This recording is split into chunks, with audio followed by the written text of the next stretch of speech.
All right, happy Super Bowl 58, everybody. Thanks so much for being with us. Boys and girls, we appreciate you dropping on by. An instant reaction to Super Bowl 58. And here's where I would begin. Watch a lot of football for a long time. Seen about 36 Super Bowls or so, 37 Super Bowls.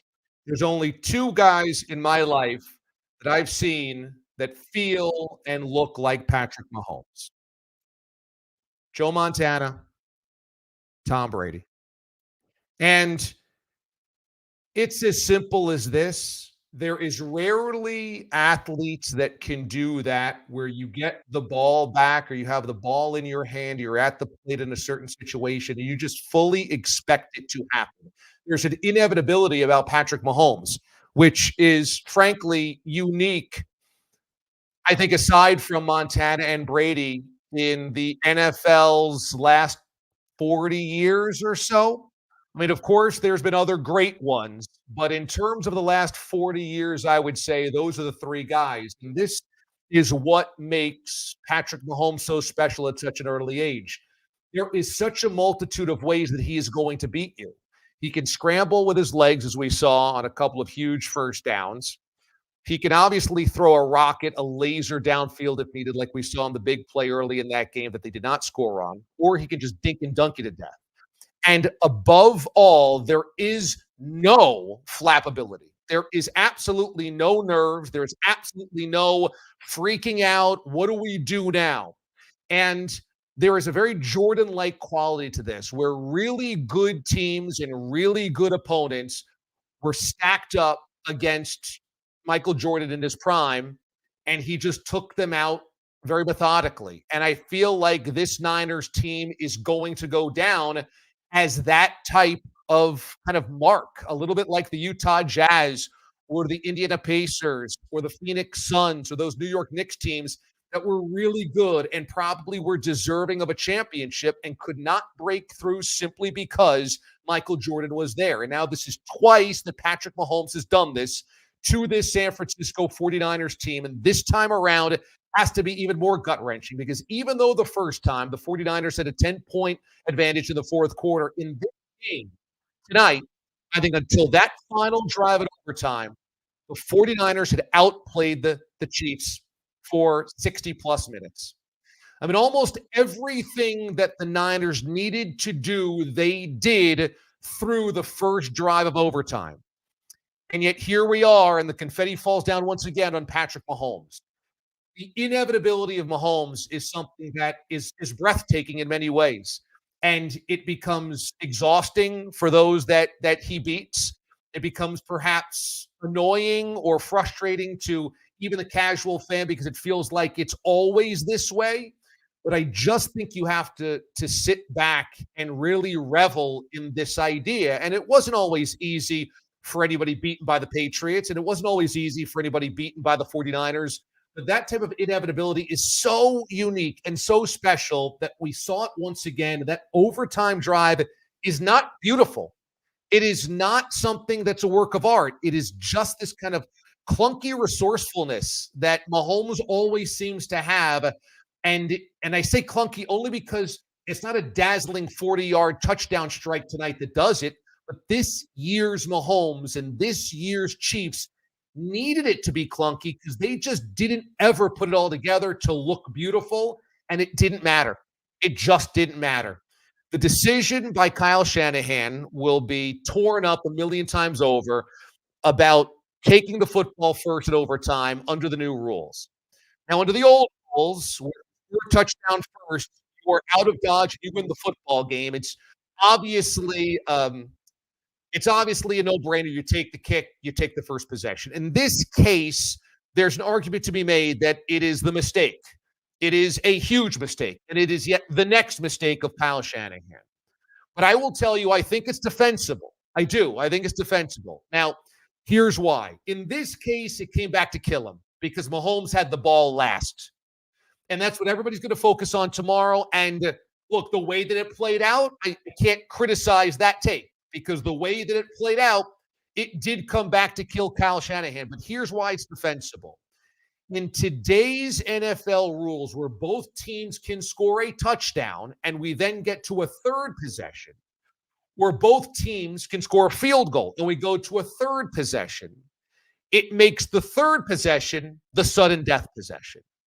And so by taking the football first, Kyle Shanahan, if he could strike a 3-3 or a 7-7 over the first two drives, a push would have the game-winning ball or the game-winning drive with the football in his hands. That's why this is an interesting strategy. On either side is defensible. And so I can't sit here and kill Shanahan. I really can't. I can't sit here and kill Shanahan for that. It's going to be very easy tomorrow to do so.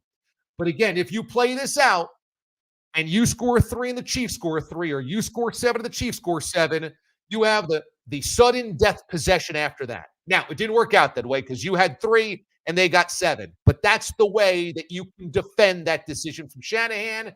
You're a Niners fan and you want to throw your chair or something. There is a logic there that you can sit behind. Here's the problem with Shanahan. I felt like that game, there were so many moments in the first 4 quarters that the Niners should have had a 2-possession lead or more, and they simply did not. They could not capitalize. And there were moments in the third quarter where I wondered, where is Christian McCaffrey? Where is the pounding Christian McCaffrey? Either it's Debo and Christian, it's Christian himself, or it's some type of mixture of your backfield and some short throws, because I felt like that's how you're going to wear down a Chiefs defense that was just waiting to get off the field. I mean, they had almost no gas left by the end of this game. And I thought, honestly, in that first drive of overtime, when they were going to get off the field before the defensive holding call, I thought that was the last stop they had in the tank. I really did. I thought that defensive holding call was going to define this Super Bowl, because they got off the field. And yet here they come back, and I said they're not going to be able to get another stop here. They're just gassed. And they almost let the Niners go right down the field and score that opening touchdown of overtime, but they somehow prevented it to go to a field goal and to save the season. But I thought of the third quarter, you had them on the ropes. You constantly had the Chiefs defense on the ropes because offensively, the Chiefs were just never in rhythm tonight. And yet, by going away from McCaffrey and going away from the bread and butter and going away from really taxing the Chiefs defense, but Shanahan cooked himself. And I don't know how much pain one guy could endure in Super Bowl history, NFL history. I don't know. Shanahan now has 3 of the most gut-wrenching losses in NFL history. Forget just the Super Bowl. But the idea that this was a guy that blew 28-3 as the offensive coordinator, and let's face it, that Falcons offense had a huge reason, had a huge hand in blowing that lead. Then blowing a 10-point lead to the Super Bowl 4 years ago to Mahomes, and now blowing a lead of the first half, a double-digit lead of the first half, and then an overtime lead in the Super Bowl. How can you wear this? How long can Kyle Shanahan wear being the biggest choker, gagger, loser in crushing fashion? I don't know. I'll tell you, I know it's interesting that the game ended up coming down to the final possession of regulation, and then, of course, in overtime, the final 2 possessions, because for long stretches, this felt like a game that had no action. And yet here we are with a thriller in overtime. But I was thinking the entire time that despite how little action there was, the fact that we had a 1-possession game back and forth felt like it was still a possibility we're going to get a classic. Just because neither team had run away with it, it felt like inevitably there was going to be some type of thrilling finish. And that's ultimately what it came down to. And I thought to myself, this was 1987 or 1992, because oftentimes I'm stuck in those decades and those years. We would love a 3-3 game, a 10-3 game, a 10-10, a 10-6 game, because for 15 years it was a blowout time after time after time. We were dying for a 1-possession game. And even though there was no action tonight, we got a thriller at the end because they kept it close. What was also fascinating to me was that the Chiefs once again struggled so greatly to move the football that it felt like the dam could break at any point in time. That one play here or there, the Chiefs were cooked. And this is how it felt in Buffalo. This is how it felt in the AFC Championship game in Baltimore. And once again, felt like this tonight.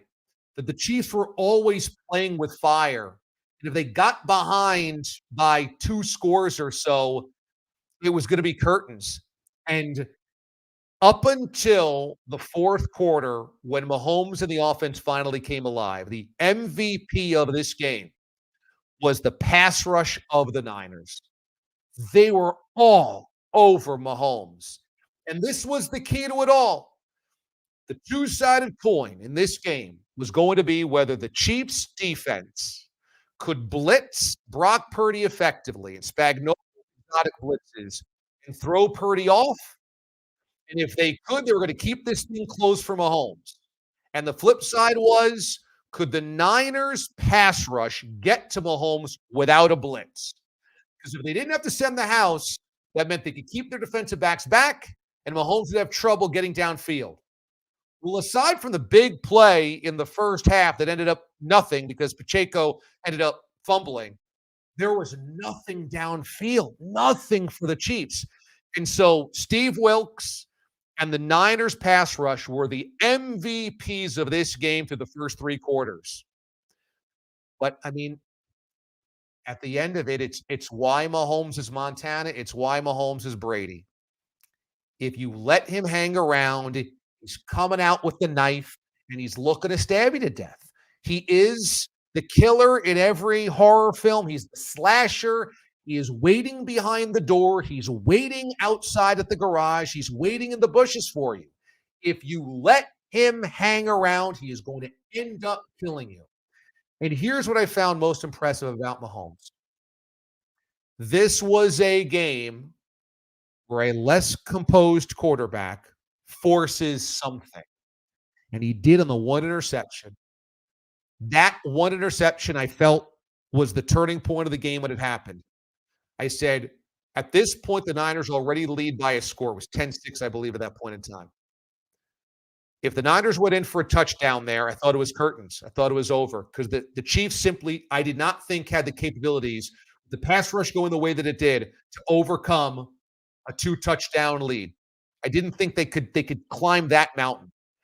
But that possession right there, the Niners got no points. I said, my God, that saved the game for the Chiefs. To walk away from the one mistake Mahomes made forcing the football into double coverage and an interception, the one bad decision he made, and they couldn't capitalize, and that turned everything. And this is why Mahomes is one of those greats. Is because here's the Super Bowl, and you've already got rings, and you've been in big games, and you expect because you've got a howitzer arm and a Hall of Fame resume already, and you know what it means to be in these spots, and you can go downfield so many times per season and create the big play in a blink of an eye. It tantalizes guys like this to take those chances. You'll see behind me, one of my favorite players ever is Dan Marino. I love Dan Marino. But Marino's Achilles heel, figuratively, because he had a bad Achilles heel, was that he got impatient in close spots. He would constantly get impatient, and he wanted to go for it all. And he'd be down 3 or down 6 with 5 minutes to play. And instead of what Mahomes did, march down the field and take 11 plays, his arm was so good, and he had done it so many times. He was so he was just so adrenaline infused to go, "Pah, pah," and it could kill you. And he got himself into situations like that. Favre the same way. Around and uncork a 50-yarder on a dime into a window, and because he had done it before, he got impatient at times and said, "I'll do it again," and throw it into triple coverage. "I'll do it again," and throw away a 3rd and short. And Mahomes just doesn't do that. And that's what is so scary right now about Patrick Mahomes. He has this weaponry in his arm. He can throw from every slot, every angle. go down the field 50 yards. He resists the urge to do it. And he just keeps going, I'll kill you this way. I'll beat you this way. First down here. And man, when you harness all of that, it's why he's Montana and Brady and in that category. Those guys didn't take unnecessary chances downfield. Those guys didn't have to all get it back in one shot. That one throw he had coming out of the third quarter, where he was looking for it too quickly, got impatient, and maybe it's because the halftime was so long, you come out and you want to get it back, and you would like, let's make a play. He doesn't fall for that. He doesn't fall into that trap, and it makes him unbeatable in spots like this. You've got comments, definitely leave it for us right here as you watch this live instant reaction on YouTube. Make sure you subscribe to the channel as well, because we'll keep doing this with big events. I love doing it, going to you guys right after the game is over and seeing your commentary here. Brian asks, is Kirk Cousins the 49ers' next quarterback? It brings us to the Brock Purdy question. Purdy was good. He wasn't great. At times, he wasn't good. And there was a moment in the late third quarter, early fourth, where I was texting my friend, and I said, quietly, Purdy's had a bad game. Because early in the game of the first half, the Niners had the lead. He made one or two good throws, and it felt like he had things under control because he hadn't made a bad throw. I'll take it back to the Ravens game on Christmas night. I thought that was the worst of Brock Purdy, because what he's known for is this calm composure despite being the last pick of the draft and so young. And on that day, as I was talking about the impatience of a quarterback, he kept trying to feed the slot machine when he was having a losing deck. It was a bad day, and he just kept feeding the slots. You're like, you got to walk away, dude. You got to walk away. And he couldn't walk away. Tonight, he didn't do that. He didn't throw them into bad situations, but he also didn't win those situations either. And I don't know if he was trying to hold back and make sure he didn't lose it, or that was the game plan. But you could see in the first half, it was far more of a, let's not challenge the defense. Let's not do anything stupid. Let's keep Purdy around this first level or so. And it was ineffective because it allowed the Chiefs to hang around. Let me go back to the first drive. Now, saying all of that, Brock Purdy's the quarterback for the 49ers. So there's not a doubt in my mind. I mean, is he the reason they lost tonight? Of course not. He did enough to win this football game, because when push came to shove, he gave them a lead in the fourth quarter, and he gave them a lead in overtime. And if this was sudden death overtime of how many years ago is that? 15 years ago? The 49ers are Super Bowl champions. So Brock Purdy deserves to come back. Now, I've been critical of Brock Purdy before, but tonight is not the night I'm going to get on the bandwagon and bang on Brock Purdy. It's not fair to do it to him tonight. I thought he deserved a lot of criticism after the divisional round win against the Packers. It took him far too long to come around. I thought against the Lions as well deserved criticism, because you cannot allow, in the NFC Championship game, a 17-point hole to be dug. That you're just never going to come back from that in most scenarios. They did. They got lucky. He made a couple of great throws late. But you got to take the criticism with that, because that's a bad hole to have dug. Tonight, I guess the whole mentality of the Chiefs, or the Niners specifically, was we can't do that against the Chiefs, and smartly so. So tonight you come out of this and go, there's still a bright future for Purdy. There's still room for growth for him, and he's still our quarterback. But I'll bring up a talking point that we've had the last 2 weeks. The Niners faithful that has told everybody that Brock Purdy's an MVP candidate. Everybody that has said, shh, all you Brock haters, you just don't like him.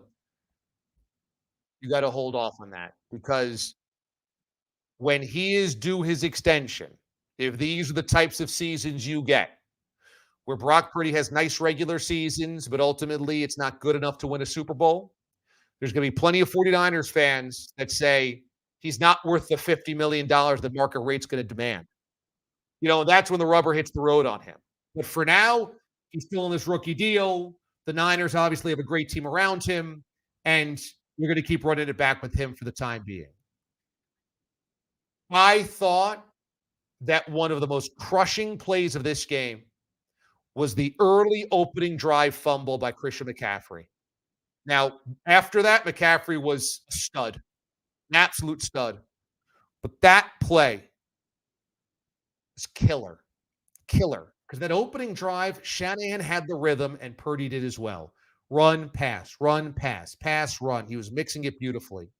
And he gets all the way down into what was, that tremendous scoring position, and it just killed him. It just absolutely killed him to get that fumble. Absolutely killer. So what ends up happening after that is a possession that was mandatory. You had to get points there, and you didn't get the points, and that just ends up killing you because you have to have it there. You absolutely have to have it there. I'll tell you, and I appreciate you sticking through that with the glitch there on the camera. That McCaffrey fumble took points off the board in a drive where they were absolutely rolling. And if they got 7 there, it immediately puts the Chiefs on their heels. They couldn't take advantage of it, and the fumble stymies all of that, and again, it keeps the Chiefs in this game. So when the Niners are going to watch film on this, if they do, you're going to look at a lot of missed opportunities to put the Chiefs away. If you don't do that, you let the Grim Reaper, Patrick Mahomes, gives himself a shot to kill you. Hey, before I go any further, just want to thank Santo here because this is Santo Spirits, and this is made by Sammy Hagar. And he sent this, I don't know about personally, but his group sent it to me and said, DA, I want you to share this with your listeners and enjoy this for the Super Bowl. And so I appreciate this little tequila. Had some, as you can see, I got into it. Not too much because I got an early morning show to get to on Sirius XM channel 82, Mad Dog Sports Radio at 6 a.m. Eastern time. So I couldn't get into it too much, but I appreciate the good people over at Santo. Send this to me. Very, very good. Smooth, smoky, no sharpness. Could just drink it straight. I enjoyed myself a sip or two, maybe a little bit more than that in the fourth quarter as things were getting really tight. Ultimately, look, this is the deal. I think that the Niners, like any franchise, can only go through so many of these without their leaving a permanent scar that makes it impossible to get over that hump. How many teams have we seen lose a Super Bowl in crushing fashion, not once but twice, but eventually get over that hump? The Buffalo Bills are the best example of this. It leaves a scar that's impossible to get past. Now, they were never as close as the first Super Bowl, but it hung with them. You look at a team like the Falcons who blew 28-3, never the same.